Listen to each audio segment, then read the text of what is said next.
بسم اللہ الرحمن الرحیم۔ السلام علیکم فرینڈز، سروے بیسکس میں آپ کو خوش آمدید ہے۔ دوستو، آج کے اس ویڈیو میں ہم ایک بہت ہی نہایت اہم ٹاپک کو ڈسکس کریں گے، اور وہ ہے کنکریٹ کور بلاک۔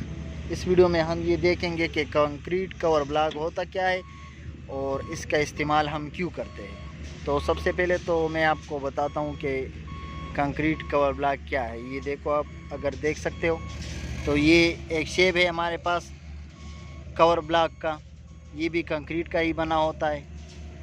اس کے علاوہ ایک دوسرا بھی میں آپ کو دکھاتا ہوں دوسرے شیپ میں، مطلب جو ہمارے پاس کور بلاکس ہو سکتے ہیں۔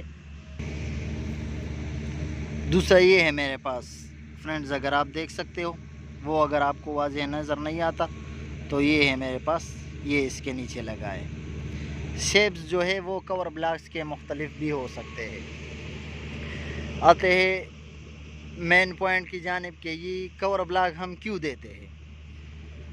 تو کور بلاک جو ہے وہ ہم ری انفورسمنٹ اور کنکریٹ کے درمیان جو ہے وہ ڈسٹنس رکھنے کے لیے، مطلب تاکہ اس میں ایک مخصوص فاصلہ رکھ سکے، اس کے لیے ہم یہ کنکریٹ کور بلاک اس کو دیتے ہیں۔ اور اس کی وجہ یہ ہوتی ہے کہ اگر آپ کی مطلب کور بلاک وہ پراپر نہ ہو تو آپ کے ری انفورسمنٹ کو مطلب زنگ لگنے کا خطرہ ہوتا ہے، سٹیل کو زنگ بھی لگ سکتا ہے۔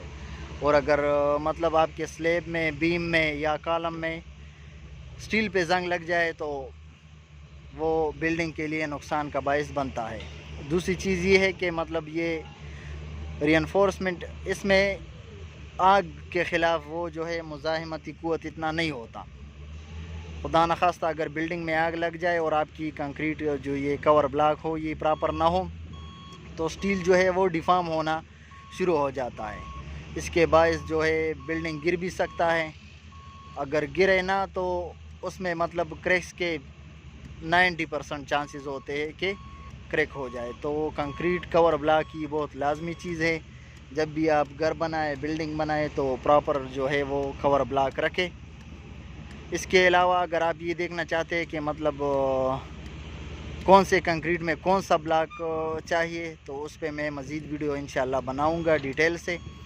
اگر آپ کو یہ ویڈیو اچھی لگی ہے، سمجھ آئی ہے تو ہمارا چینل سبسکرائب کریں، ویڈیوز کو لائک کریں اور ساتھ بیل آئیکن بھی پریس کریں تاکہ جو بھی نئی ویڈیو میں بناؤں اس کا نوٹیفیکیشن آپ کو ملتا رہے۔ والسلام۔